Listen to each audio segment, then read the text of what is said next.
Oi, gente, tudo bem com vocês? Tô passando aqui rapidinho para mostrar para vocês o quanto que o nosso capítulo 11 tá recheado de novidades.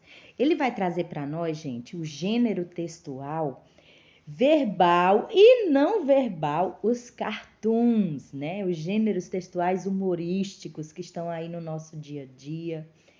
Mas, ao contrário do que muita gente pensa, tem gente que acha que gêneros textuais humorísticos vêm apenas para fazer rir. E não é só isso.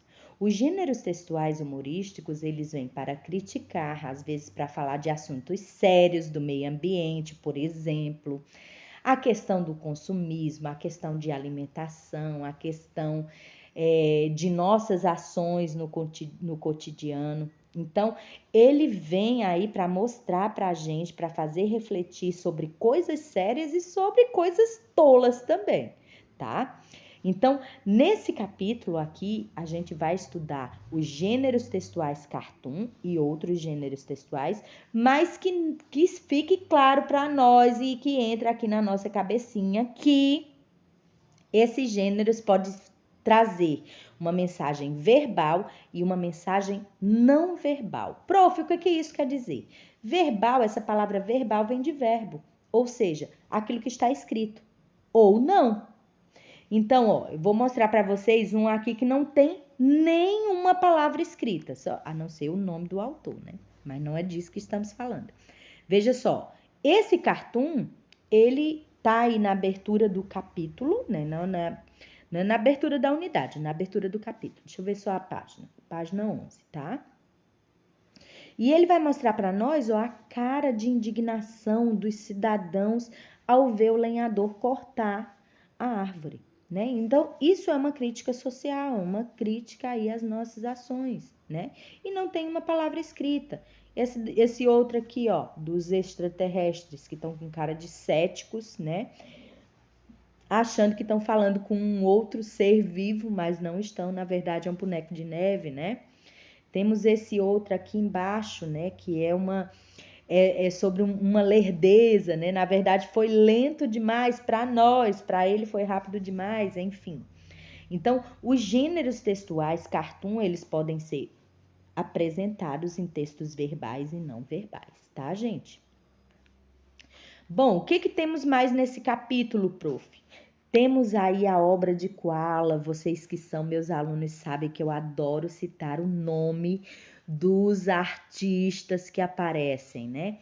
Fábio Koala, maravilhoso, tem nome internacionalmente reconhecido e olha que trabalho fantástico é o dele, gente. Ele pega uma fotografia real, tá? Ele, olha só, ele pegou um louva-a-Deus, ele tirou a foto do louva-a-Deus que tá aí no broto de uma folha, gente. Olha só, essa parte arredondada que vocês estão vendo, na verdade, são dois brotinhos, dois raminhos de planta que tá nascendo aí, ó. Então, ele fotografou, tirou a foto e transformou em um cartoon, ó, com desenho e parte verbal também, ó. Então sai da frente, eu tô sem freio, né? E aí a formiguinha correndo aí do louva-a-Deus, que é como se estivesse numa moto ou numa bicicleta, né? Fábio Koala, não se esqueça do nome desse cara, tá? Ele tem um trabalho fantástico e tem outra obra dele aí no livro, tá, gente? Outro gênero textual que a gente tem aí nesse capítulo são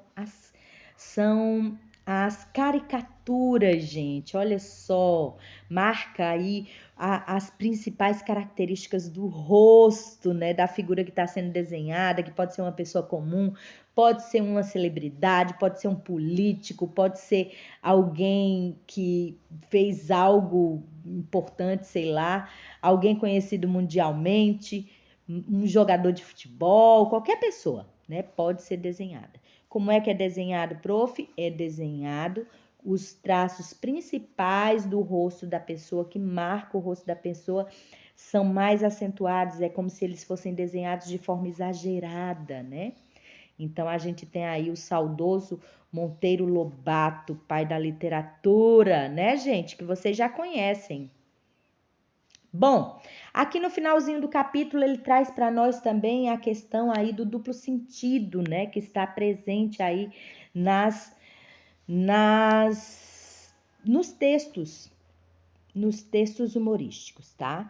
Então, aí ele traz como exemplo meio, manga, né? Cesta, que tem um monte de palavras repetidas na língua portuguesa que tem duplo sentido, né? Então, usem e abusem. Gente, outra coisa também que a gente tem que prestar bem atenção é aí, ó, na questão das pontuações, esses textos, a parte verbal deles precisa ter, não pode esquecer, porque senão o teu texto vai ficar sem dar aquela empolgação para o leitor, aquela empolgação que você queria transmitir para o leitor, ela não vai ser transmitida caso você não use a pontuação necessária, tá certo?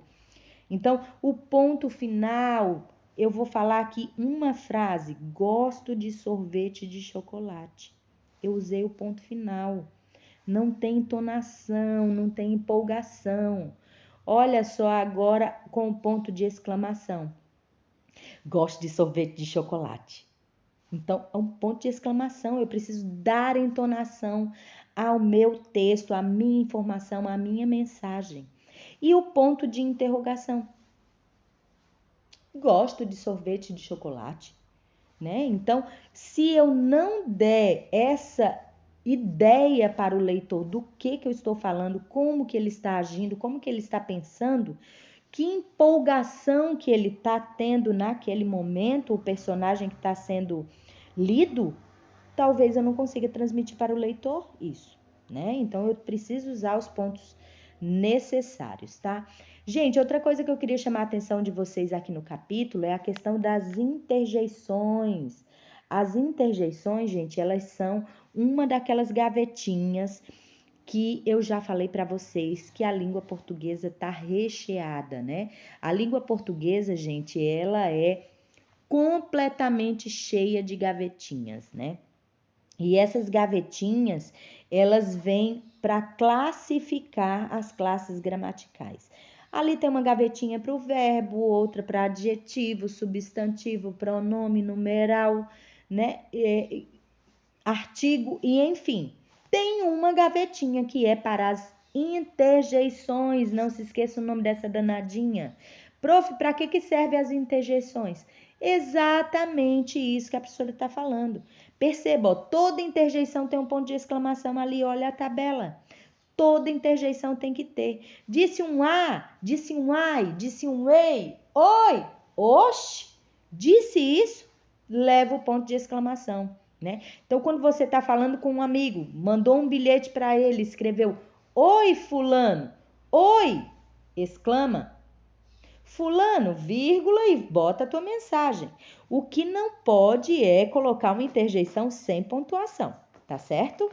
Então, as interjeições, elas são classificadas em várias categorias, vamos dizer assim, né? Uma de surpresa, uma de admiração, uma de raiva, de negação, de afirmação, enfim. Cada uma dessas serve para encenar, para mostrar para o leitor o sentimento que o personagem está naquele momento, tá certo?